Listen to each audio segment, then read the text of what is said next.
మీ business ఏదైనా మీ ఊర్లో promotion చేయాలంటే అది సుమన్ టీవీతోనే సాధ్యం. ఇప్పుడే సంప్రదించండి.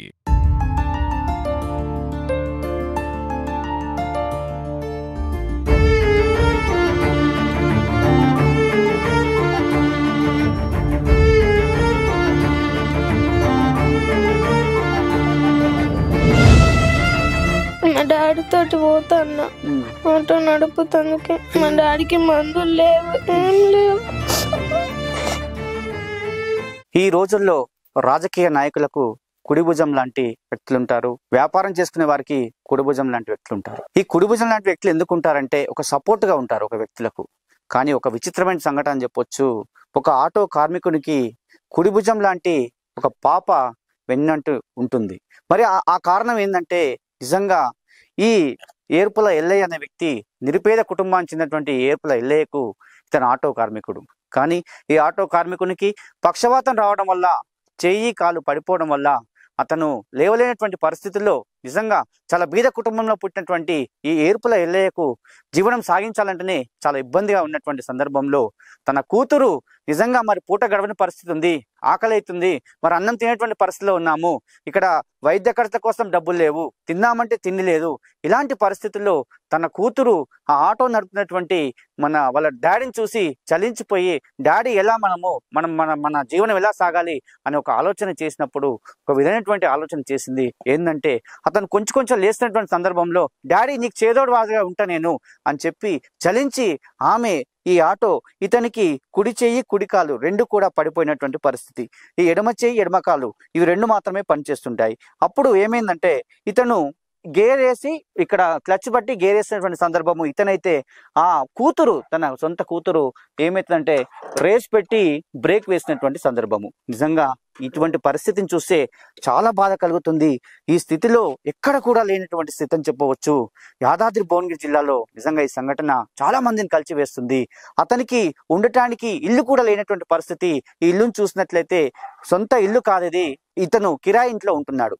మరి ఈ పరిస్థితుల్లో నిజంగా ఈ సంఘటన మాత్రము నిజంగా చాలా బాధ కలుగుతుంది. అతని భార్య కూడా కొబ్బరికాయలు అమ్ముకుంటూ జీవనం సాగిస్తున్నటువంటి పరిస్థితి. అతని కొడుకులు కూడా చాలా చిన్న పిల్లలు స్కూల్కి వెళ్తున్నటువంటి పరిస్థితి, చదివించుకోలేనటువంటి స్థితిలో కూడా ఉన్నటువంటి పరిస్థితి. మరి ఇలాంటి తరుణంలో నిజంగా ఆ పాపకు ఈ ఆలోచన రావడం అయితే చాలా గొప్పదని చెప్పొచ్చు. కానీ నిజంగా బాధ కలుగుతున్న విషయం ఏంటంటే ఇతను నడుపుతున్నప్పుడు ఆమె కంట్రోల్ చేసే విధానం అయితే చాలా బాధ కలుగుతుంది ఒక విధమైనటువంటి. ఎందుకంటే ఇతను క్లచ్ బట్టి ఇతను క్లచ్ బట్టి గేర్ వేసిన సందర్భము, ఆమె ఎక్స్లెటర్ ఇస్తూ బ్రేక్ పడుతున్న సందర్భము. అసలు ఏమిటి అది? ఒకేసారి ఈ కార్యక్రమం అంటే ఎందుకంటే అది చేస్తే కానీ అతను ఏ పని చేస్తే కానీ నడవని పరిస్థితి. కాబట్టి ఇలాంటి దుస్సాహస్థితిలో వీరున్నారు. ఖచ్చితంగా ప్రభుత్వం అయితే వీరిని ఆదుకోవాలి. ఏమైనా స్వచ్ఛంద సంస్థలు ఉంటా వీరిని ఆదుకోవాలి. సుమన్ టీవీ కూడా సమాచారం అందగానే వచ్చింది, వీరు కూడా సుమన్ టీవీ పక్షాన ఖచ్చితంగా సహాయం అయితే చేస్తాము. మరి నిస్సహాయ స్థితిలో ఉన్నటువంటి వీరిని చూస్తూనే చాలా బాధ కలిగినటువంటి విషయము. తన భార్య కూడా చాలా బాధపడుతున్న విషయము. పిల్లలు కూడా చూస్తున్నాము ఏ విధంగా ఉన్నారో. చిన్న పిల్లలు గవర్నమెంట్ స్కూల్లో చదివినటువంటి పిల్లలు వీళ్ళు నిజంగా చాలా బాధ కలుగుతుంది. ఒక్కసారి ఈ ఆటో కార్మికుని మాట్లాడించే ప్రయత్నం చేద్దాం. నిజంగా అతను మాట్లాడించాలంటే చాలా బాధ కలుగుతుంది. అయినప్పటికీ ఒక్కసారి ఆయన మాటల్లో విందాం. అసలు ఏం జరిగింది, ఆ పాప ఎందుకు ఆ సహాయం చేయడానికి ఎందుకు ముందుకు వచ్చింది, అసలు ఏం జరిగింది ఒకసారి ఆయన అడుగుదాం. చెప్పండి, అసలు ఏం జరిగింది నీకు, ఎప్పుడు ఈ ప్రాబ్లం జరిగింది, అసలు ఇప్పుడు ఆటో ఎట్లా నడపగలుగుతున్నాను? గత 7 నెలల క్రితం నా కాలు చేయి రెండు పడిపోయినాయి. మొత్తం పడిపోతే ఇంటి పక్క వాళ్ళు మా వదిన కొడుకు సహకరించి నన్ను హాస్పిటల్కు తీసుకుపోయారు. 2 నెలలుగా నాకు ట్రీట్మెంట్ అయినాక కొంచెం లేచిన. అప్పటికి నా దగ్గర డబ్బులు లేవిగా. డబ్బులు లేకుంటే హాస్పిటల్కి పోదమ్మా, ఏం చేద్దాం, ఇంట్లో బియ్యం అయిపోయినాయి.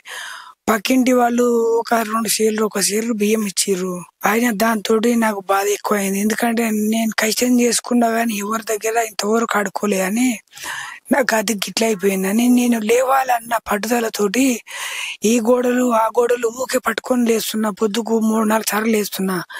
లేచి 2 నెలల ఊరకల్లా నేను రోడ్డు ఇంట్లోకి వెళ్ళి బయటకు వచ్చిన కట్టె పట్టుకొని ఫిజియోథెరపీ వాళ్ళు డాక్టర్ ఏమని చెప్పిండు, ఎక్సర్సైజ్ ఫిజియోథెరపీ ముఖ్యం, నువ్వెంత ఎక్సర్సైజ్ చేస్తే అంత తొందరగా లేస్తావు, మందులు వేసుకున్నా పని చేయవు అన్నారు.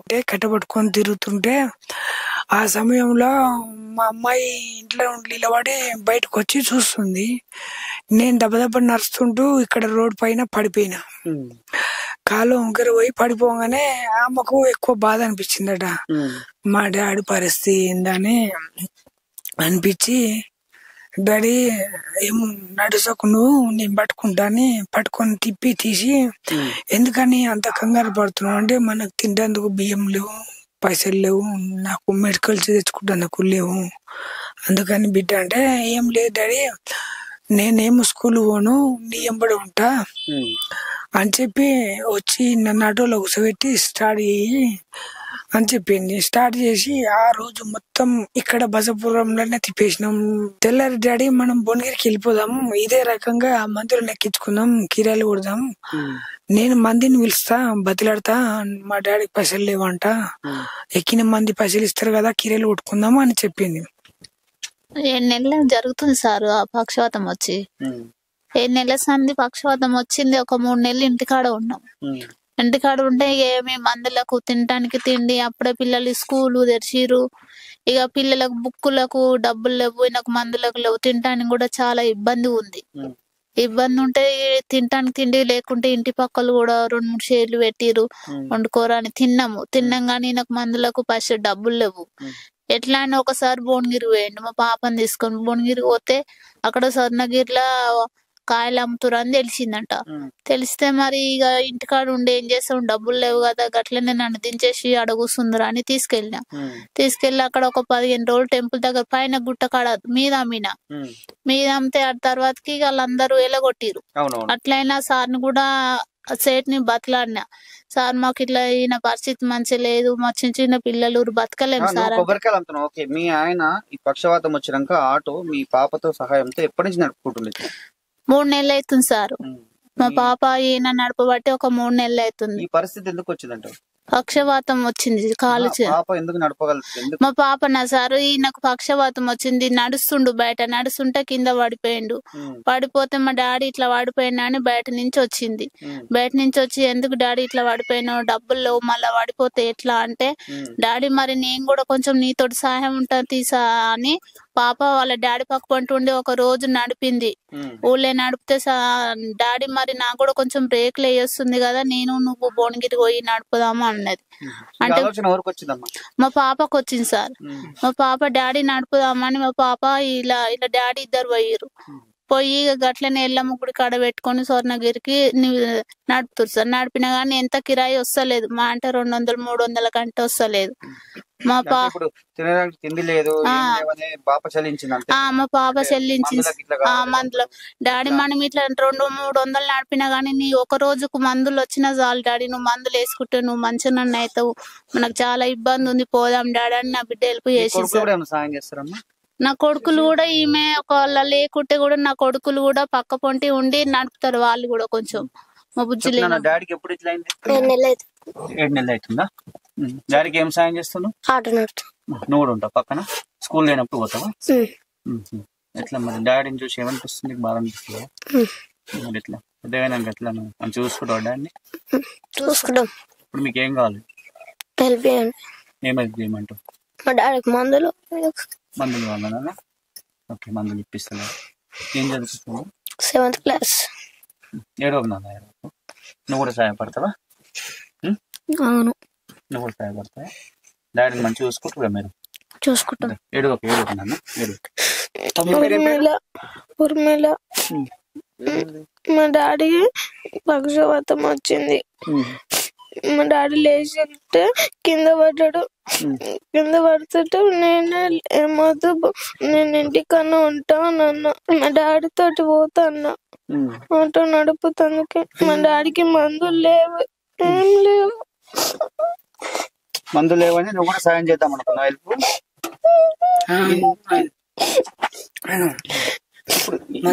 రేసు బ్రేక్ ఎవరు నేర్పించడం? ఇది మా డాడీ. ఇప్పుడు ఇవి 2 నువ్వు ఆపరేట్ చేస్తుంటే డాడీ అవి చేస్తాడా? ఇట్లా నువ్వు ఎన్ని రోజులు చేస్తున్నావు? చేస్తున్నావు 3 నెలలు. ఇంకా కిరాయి మరి ఇప్పుడు ఆటో ఎక్కుతారా జనాలు? మరి వస్తారు, ఎక్కుతారు. కొంచెం ఎక్కువ తెలిసిన వాళ్ళు వస్తలేరు. లాస్ట్కి ఏం కోరుకుంటున్నావు ఇప్పుడు నువ్వు?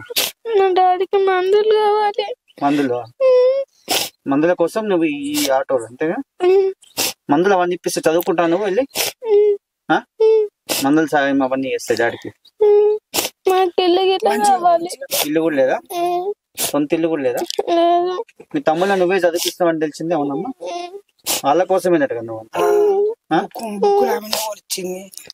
గవర్నమెంట్ స్కూల్లో బుక్కులు కొన్ని ఇస్తారు, కొన్ని మేము కొనుక్కొచ్చుకోవాలి. కాదమ్మా, ఇప్పుడు నువ్వు ఆటో నడుపుకుంటూ డాడీ అయితే సాయం చేస్తూ మా తమ్ముళ్ళని చదివిస్తాను అన్నమాట కదా, నిజమేనా ఇది?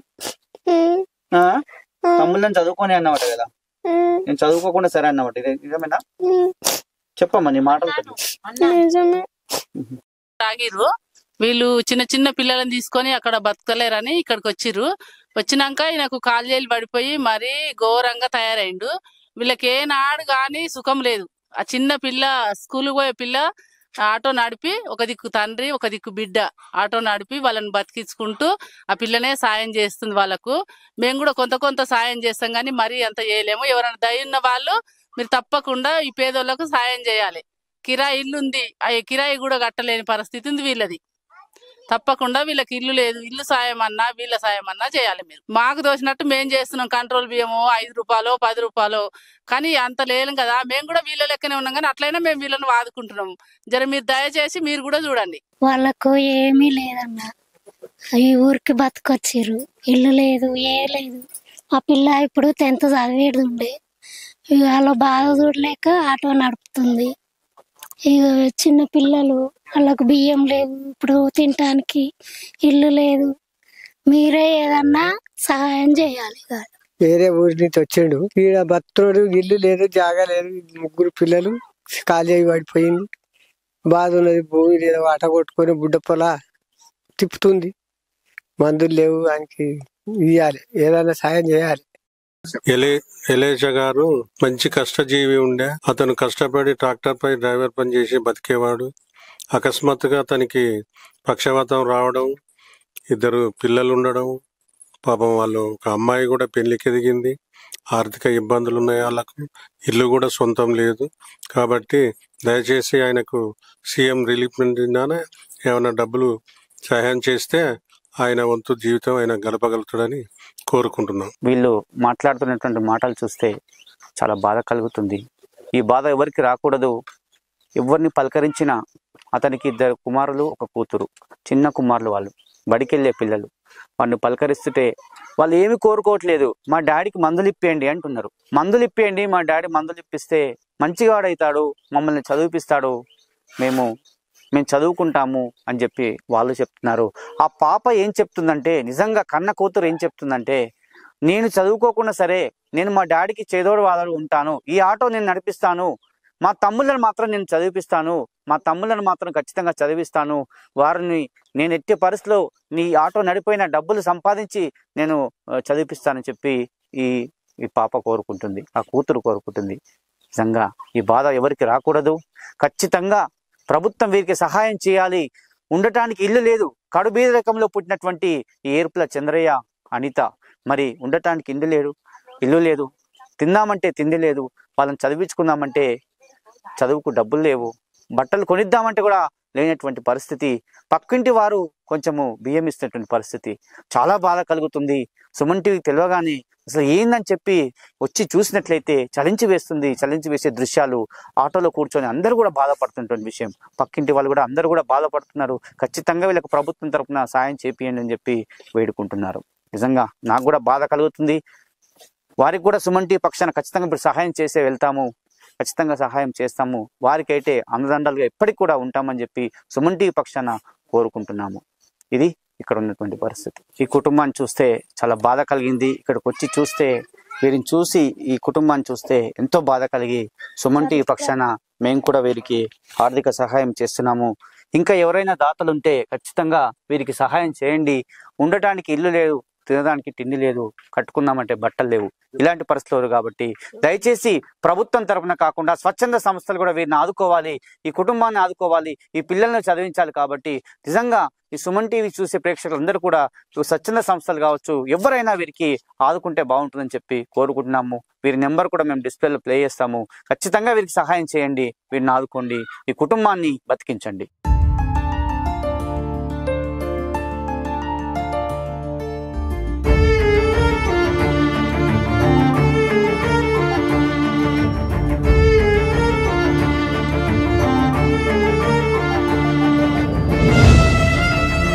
డాడీ తోటి పోతాన్నా ఆటో నడుపుతందుకే. మా డాడీకి మందులు లేవు, ఏం లేవు.